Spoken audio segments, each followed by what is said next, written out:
Hello दोस्तों, लेकिन आपका स्वागत है। इस वक्त मैं मौजूद हूँ जामिया नगर के बटला हाउस में। जैसे कि आपको मालूम है, दिल्ली के अंदर पानी का संकट जो है थमने का नाम नहीं ले रहा है। भाजपा कहती है कि ये आम आदमी पार्टी जो है दिल्ली को पानी नहीं दे रही है। वहीं दिल्ली की जो है आतिशी वो खुद धरने पर बैठ गई थी। बटला हाउस से हमारे साथ जुड़े हुए हैं इस टाइम महमूद साहब, जो आम आदमी पार्टी से जो संजय सिंह और आतिशी के काफी करीबी है। कब आप ये दिल्ली में जो पानी का संकट है महमूद साहब, कब ये निपटारा होगा इसका? कैसे होगा निपटारा? आतिशी जी 5 दिन तक रही धरने पर, आज वो आईसीयू में है, बताएंगे इसके बारे में। देखिए, सबसे पहले तो मैं थोड़ी सी कि अल्लाह का शुक्र है, गुड न्यूज जो है कि वो आईसीयू से वार्ड में शिफ्ट हो गई है। और दूसरी बात ये है कि वो जो हड़ताल चल रही थी, जो धरना चल रहा था, अनशन चल रहा था, वो आवाम के हक के लिए चल रहा था। जिस तरह से बीजेपी तानाशाही सरकार चला रही है, मनमानी चला रही है, उसके खिलाफ वो धरना था। अब 100 MGD जो पानी कम किया था, उससे 28 लाख लोगों को पानी नहीं मिल रहा था, जो पीने का पानी है।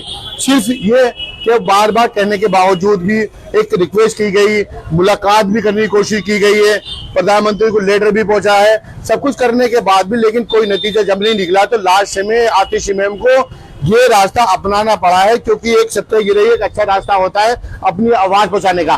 तब के उन्होंने अपनी जान जोखिम में डालकर वो धरने पर प्रदर्शन में बैठी थी, सत्याग्रह पे बैठी थी। जिन्हें सुबह तबीयत ज्यादा बिगड़ने के बाद, तब के डॉक्टर 2 दिन से लगातार उनसे कह रहे थे कि आपकी तबीयत ज्यादा बिगड़ रही है, आप हॉस्पिटल को वो एडवाइस कर रहे थे, लेकिन वो नहीं मानी थी। लेकिन कल रात में बहुत ज्यादा तबीयत जब बिगड़ी, सुबह 3 बजे के आसपास, तो 3-3:30 बजे जब उन्हें वहां पर LNJP आईसीयू में शिफ्ट कराया गया। और जाहिर सी बात है, आवाम के लिए आवाज उठा रही थी। और ये क्योंकि कब देखिए क्या होता है, जब आप परेशानी में होते तो आप सरकार है, तो आपका है कि वो आपका टारगेट है, आपका मकसद होता है कि उस परेशानी को दूर किया जाए। देखिए, 30 साल पहले 1994 के अंदर जब 1 करोड़ आबादी थी दिल्ली की, जब ये इतना 1000 MGD पानी दिया गया था, उसमें भी अब 3 करोड़ आबादी हो गई, लेकिन पानी वही का वही है। और उसमें भी 100 MGD पानी कम कर लिया गया। तो ऐसे में जाहिर सी बात है, 28 लाख जो परिवारों से ज्यादा परेशानी पड़ रही थी, उसे पानी नहीं मिल पा रहा था, जिसके लिए बहुत जद्दोजहद बात करी, मुलाकात करने की कोशिश करी, लेकिन जब कोई नतीजा नहीं निकला तो वो उस पर धरने पर बैठे। आप जो है भाजपा को कह रहे हैं कि भाजपा उधर से हरियाणा सरकार पानी नहीं दे रही है, तो भाजपा वाले भी प्रदर्शन कर रहे हैं। अगर वो पानी नहीं दे रहे हैं, गलती उनकी है, तो वो लोग क्यों प्रदर्शन कर रहे हैं? वो आपके ऊपर ठीक बोल रहे हैं। पब्लिक कहीं ना कहीं इसमें परेशान हो रही है। ये वे प्रदर्शन करते तब आपको अच्छे लगते हैं जब ये जितने 100 MGD पानी इन्होंने दे दिया होता, और पानी जितना हिस्सा दिल्ली के हिस्से का पानी पूरा मिल गया होता, और जब पानी नहीं आता तब इनका प्रदर्शन करना समझ में आता है। जब इन्हें पता है इनकी सरकार ने पानी रोक रखा है, तो ये धरना प्रदर्शन तो सिर्फ साजिश का हिस्सा है। बेवजह धरना प्रदर्शन के नाम पे तोड़फोड़ करना ये अच्छी बात थोड़ी है। दफ्तरों में जाकर आप तोड़फोड़ कर रहे हैं, गुंडागर्दी कर रहे हैं, तानाशाही कर रहे हैं, ऐसी अच्छी बात थोड़ी है। महमूद भाई ने इस चीज की पुष्टि करी कि वाकई में हरियाणा से पानी रुका हुआ है। जाहिर सी बात है, ऑन पेपर आप देख लीजिए, महमूद भाई क्या इसमें करेंगे पूरी, आप ऑन पेपर आप देख लीजिए, ऑन रिकॉर्ड आके देख लीजिएगा, 100 MGD पानी रुका हुआ है। उसमें पूरे आप जो दिल्ली के जल मंत्री जो सत्याग्रह पे बैठी, तो कोई ऐसे तो नहीं बैठी थी, सरकार चला रही है, सरकार के जल मंत्री है, तो जाहिर सी बात है। वैसे तो है नहीं कि हवाई बात में वो इस बात को बोल रही है, तो ऐसा नहीं है, ये लोग नहीं कर रहे थे ऐसा, तो जिसकी वजह सत्याग्रह किया गया। अभी साहब, आपके पीछे देखेंगे पानी पानी हो रहा है, ये शायद दिख ही रहा है पब्लिक को। और ये यहाँ और ये रिक्शा खड़ा है, वहाँ से ये पानी के स्रोत खुले हुए, सप्लाई के पानी के। तो ये पानी जो है स्रोत बंद नहीं किए जा रहे, पानी की बर्बादी है। जिस तरह से ये आप देख रहे हैं, गाड़ियाँ ये आ रही है जा रही है, ये सब भरा पड़ा है। और ये टाइम से पानी आता है, 2 घंटे खुलती है लाइन, तो उसके बाद बंद हो जाता है। लेकिन उसी दौरान ये पानी वहाँ से लीकेज है और ये पानी बह रहा है। इसका क्या करेंगे आप? देखिए, ये पानी जो है ये लीकेज नहीं है। जो पानी बरसात हो जाती है ना, अभी ये पूरी इलाके की रिपेयरिंग हुई थी पानी की पाइप की, जो रिपेयरिंग होने के बाद में अभी मेंटेनेंस पूरी नहीं हो पाई है, जिसकी वजह से ये गड्ढा सा बना हुआ है। और उसकी वजह से ये ऊपर का पानी है, ये अंदर का लाइन का पानी नहीं है, ये जमा हो रहा है, ये लाइन का पानी नहीं है, ऊपर का पानी है। अच्छा, दूसरी बात अच्छी जो पूछना चाहेंगे, अभी कुछ दिन पहले पता चला था आजी कॉलोनी में कुछ झगड़ा हुआ है या जो भी हुआ, उनके बात नहीं है, लेकिन आज पता चला है एक और संकट ओखला वालों पर आ गया है। महमूद साहब, जितने भी यहाँ के पानी के प्लांट वाले हैं, जो बोरिंग का पानी घरों तक पहुँचाते पीना का बनाकर, उन लोगों ने हड़ताल कर दी है, उस पर क्या कहना चाहेंगे? देखिए, जानकारी जो आपके जरिए से मुझे मिल रही है, क्योंकि हमारे जो एक इलाका है, हमारा इलाका जो है उसमें पीने का पानी बहुत बड़े इलाके में नहीं है, इसमें दो राय नहीं है। और बोर्डिंग का ही पानी हो चलता है, पिलाने का पानी चलता है। आपने ये बताया, इस पर हम जरूर बात करेंगे। और जो जिस मुद्दा क्या है, हड़ताल का वजह क्या है, उस पर हम जानने की कोशिश करेंगे और इसके सोल्यूशन निकालेंगे। क्योंकि हमारे जो लाइफ लाइन है इस इलाके की, समझ लो ये पानी बोरिंग का ही पानी है। तो जाहिर सी बात है, अगर ऐसी कोई बात है, हड़ताल का मसला है, आपने बताया तो इससे बात की जाएगी। आखिर वो हड़ताल पे क्यों पहुंचे, इसके पीछे की वजह क्या है, और अगर कोई वजह होगी तो उस पर हम बात भी करेंगे और उसका समाधान भी निकालेंगे और कोशिश करेंगे कि परेशानी किस तरह की ना हो। एक चीज और पूछना चाहूंगा, जैसे कि आप आतिशी जी को हॉस्पिटलाइज है, क्या धरना प्रदर्शन अब खत्म? हाँ, धरना प्रदर्शन तो खत्म हो, जाहिर सी बात है। वो सत्याग्रह पे आतिशी मैम बैठी थी और वो हॉस्पिटल पहुंची तो धरना तो खत्म हो। और कैसे होगा? नहीं, डिमांड तो है, धरना ही खत्म हुआ है, सत्याग्रह ही खत्म हुआ है, लेकिन आवाज के लिए, उसके खिलाफ आवाज उठाने के लिए बंद नहीं होगी, आवाज उठती रहेगी। उसके लिए जो आंदोलन है, जो डिमांड है, वो चलती रहेगी, वो डिमांड बनी रहेगी। अच्छा, एक चीज और होगा कि हमारे इस टाइम जो है काफी टूल पकड़ रही है चीज, महमूद साहब, डेमोलेशन। हाँ, डेमोलेशन को देखा गया है कि 2 दिन में 3 दिन में कई बिल्डिंगें टूटी। आज फिर यहाँ पर डेमोलेशन हुआ नौ नगर के अंदर। तो इतना डेमोलेशन हो रहा है, किसकी गलती मानते हैं और क्यों हो रहा है, इसको कैसे रोका जाएगा? ऐसे तो कोई भी किसी का फ्लैट करवा सकता है। देखिए, डेमोलेशन वाकई इसमें दो राय नहीं है। पूरे जब से हम लोगों ने होश संभाला, इतनी मनमानी, इतनी तानाशाही, इतना गुंडागर्दी हमने नहीं देखने को मिली थी। जो अब हो रहा है, ये तो अति हो रही है और इसका समाधान निकालना जरूरी है। और ये सभी की जिम्मेदारी बनती है, जो हमारे नुमाइंदे खासकर उनकी जिम्मेदारी बनती है। आखिर ये वजह क्या है, क्यों हो रहा है, हम लोग की अपनी जिम्मेदारी बनती है, जो सोशल वर्कर है उनकी अपनी जिम्मेदारी बनती है, मीडिया की जिम्मेदारी बनती है। आखिर ये डेमोलेशन हो गिरा है, डेमोलेशन की वजह क्या है, इसके पीछे लॉजिक क्या है, कौन लोग इसके पीछे है, ये बड़ा मुद्दा है। ये बड़ा मुद्दा है। कोई नई बिल्डिंग को तुड़वा देता है, तो जाहिर सी बात है पुरानी बिल्डिंग को तुड़वा देता है, कोई 15 साल से रहा है उसे तुड़वा देता है। ये मजाक चल रहा है, ये वाकई बहुत ही गंभीर मुद्दा है और इसमें एकजुट होकर काम करने की जरूरत है। इसमें सियासत करने की जरूरत नहीं है। जहां जहां जिस लोगों को जरूरत पड़ती है, जो मनमानी कर रहा है, जो तानाशाही कर रहा है, जो अगर एक दूसरे पर टॉर्चर कर रहा है, उसके खिलाफ कानूनी कार्रवाई होनी चाहिए, खुल के एक साथ सबको होना चाहिए। महमूद साहब, अभी मुरादी रोड पे लगातार 3-4 बिल्डिंगें डेमोलिश की गई, जिसमें एक ही बिल्डिंग में 22 परिवार की मौत भी हो गई थी और बहुत सौ की तबीयतें भी खराब थी। 22 परिवार बेघर हो गए और एक कोई और कॉर्नर पे घर था, वो भी पूरा नीचे चलने लगा दिया गया। ये ऐसा कौन स्टे लाते हैं और क्यों लाते हैं? क्या मजा मिलता है इन्हें स्टे लाने में, से किसी के घर तोड़वाने में? नहीं, इसमें गंभीर मुद्दा है। इसमें गंभीर मुद्दा है कि आखिर ऐसा क्यों हो रहा है। अगर इसमें कानूनी कार्रवाई बनती तो कानूनी कार्रवाई होती। देखिए, सबसे बड़ी बात मैं बता दूं आपको, देखिए ये जिम्मेदारी, अगर मैं आम नुमाइंदा हूँ तो ये मेरी अपनी जिम्मेदारी बनती है। अगर मैं नुमाइंदा चल चुका हूँ, ये मेरी अपनी जिम्मेदारी बनती है। अगर मैं इलाके की राजनीति करता हूँ तो ये मेरी अपनी जिम्मेदारी बनती है। आखिर इसमें हल निकालना चाहिए, सबको एक साथ बैठना चाहिए, इसमें राजनीति नहीं हो चाहिए। अगर इलाके में हमने अगर वोट देकर जिता दिया है, वो चाहे काउंसिलर हो, चाहे वो एमएलए हो, चाहे वो एमपी हो, चाहे वो कोई भी एक्सवाइजेड, राजनीति से अलग हटकर इसमें काम करने की जरूरत है। क्योंकि ये बड़ा मुद्दा है, ये बहुत ज्यादा, और इसमें हम लोगों सबको मिलकर काम करना चाहिए। आने वाले वक्त में किसी को बेघर ना हो। महमूद साहब, ऐसा है, लोग जो जनता होती है, वो जनता विधायक हो, चाहे सांसद हो और चाहे काउंसलर हो, यहाँ के नेताओं को जिनको जिताते हैं उनकी तरफ मुंह करते हैं कि भाई वो आए आगे, वो साथ में आए हमारे यहाँ पे, तो हम आवाज उठाएं। जब आगे हेड ही यहाँ पे नहीं आता तो जनता बेचारी मजबूर हो जाती है।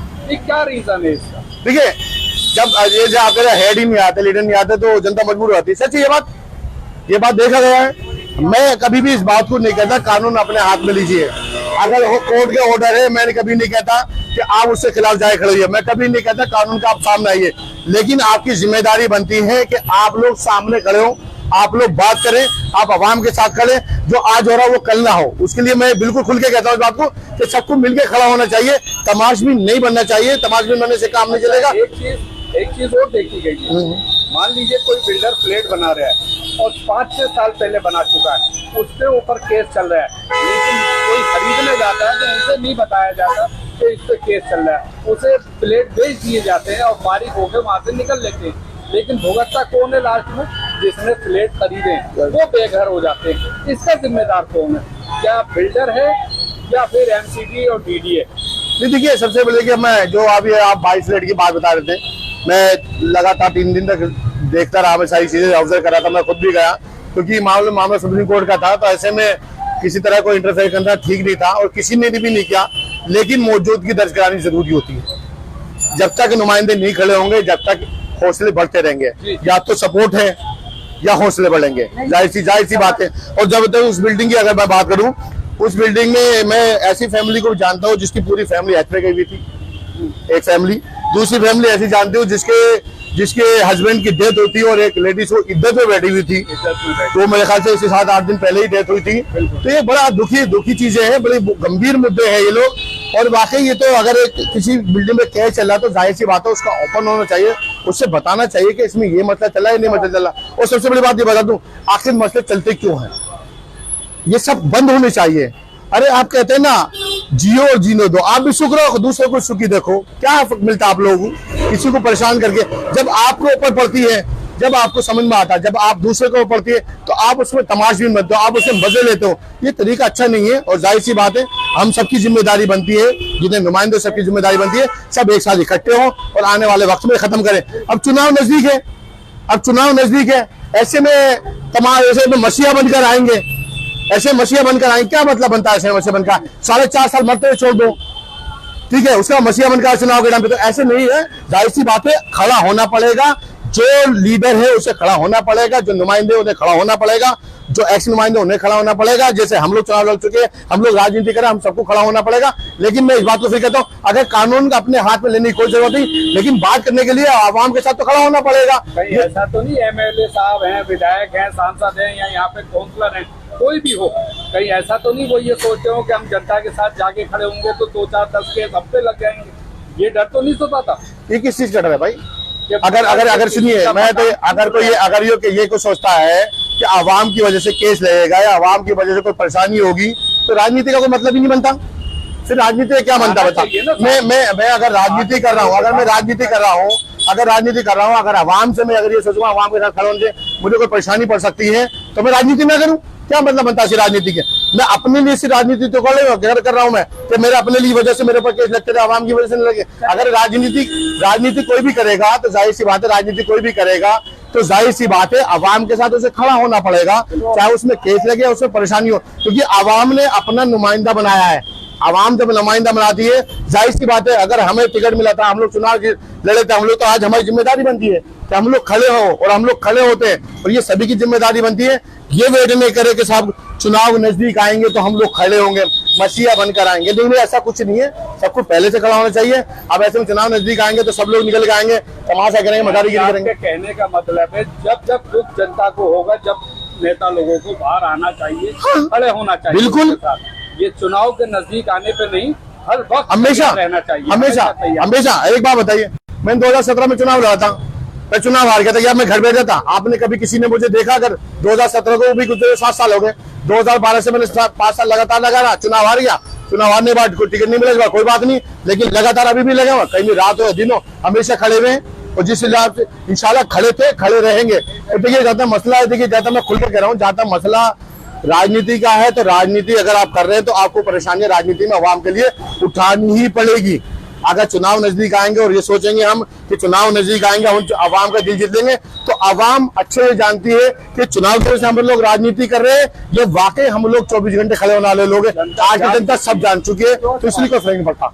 जी, मैं 2 सवाल करूंगा। पहला सवाल ये रहेगा, डेमोलेशन को जोड़कर देता हूँ मैं, इस डेमोलेशन में, ओखला में जो डेमोलेशन लगातार हो रहा है, किसको जिम्मेदार मानते हैं आप? पुलिस, MCD, या फिर यहाँ के जो रहने वाले लोग हैं जो एक दूसरे की शिकायत कर रहे हैं, जो छुप कर जो काम कर रहे हैं, वो जिम्मेदार है? किसको? 2 शब्दों में बताइए। नहीं देखो, ऐसा है, मैं ये कह रहा हूँ जिम्मेदारी मीडिया वालों की है।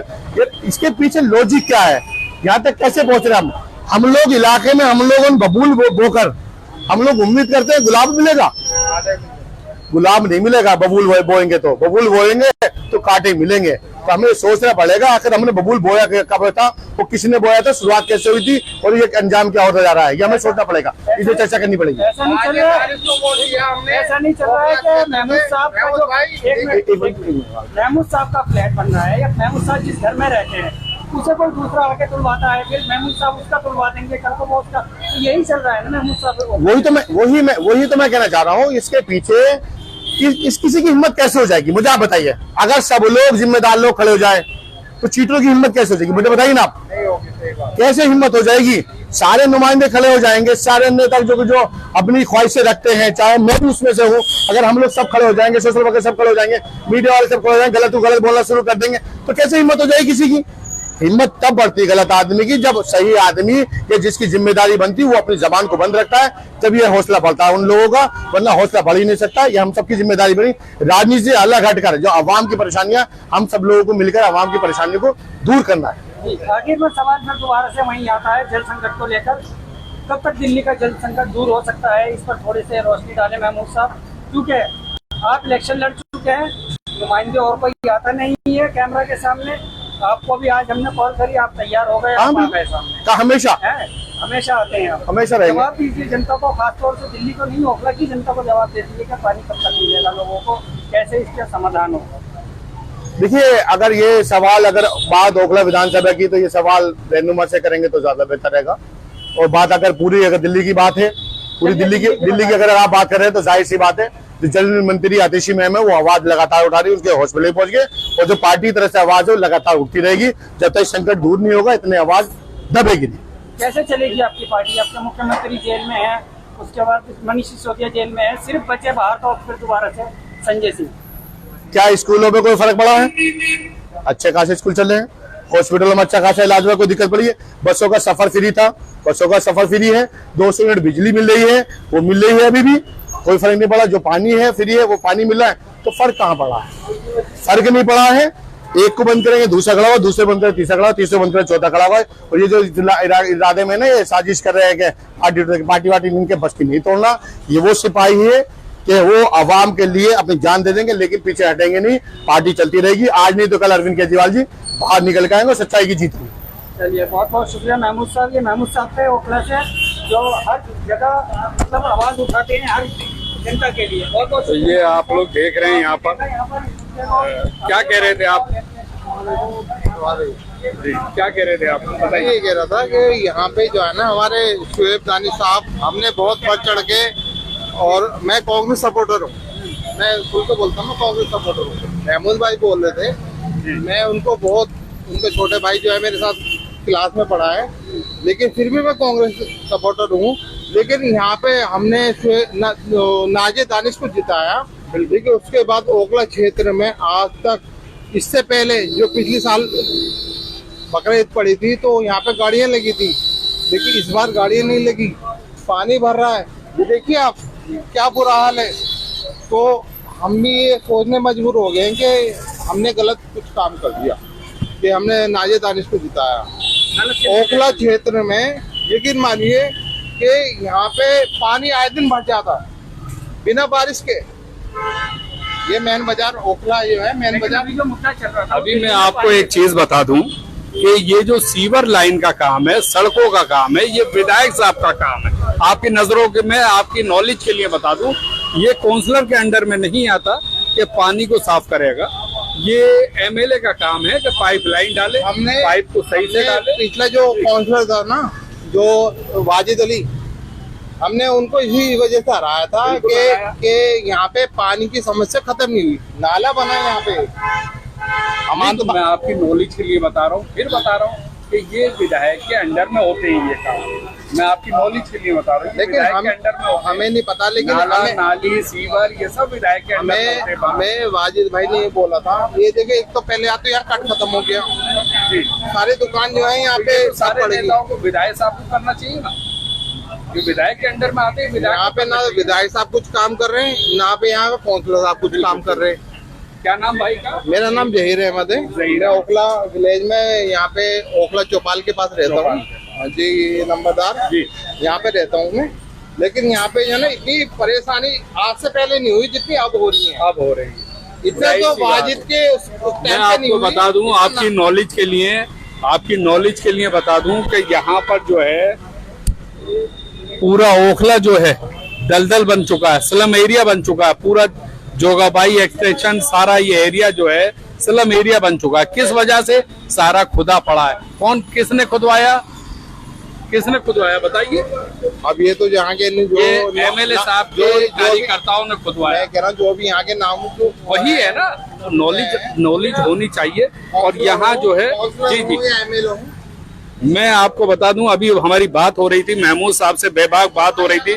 अभी यहाँ पानी को लेके भी बात हुई यहाँ पर, और यहाँ जो है सड़कों को भी लेके बात हुई, और डेमोलेशन को भी लेके बात हुई है। यहाँ पर किसी की भी बिल्डिंग तोड़ के चले जाता। अभी हाल ही में आपने देखा होगा मुरादी रोड टूटी, तो ये यहाँ पर रोकथाम होनी चाहिए।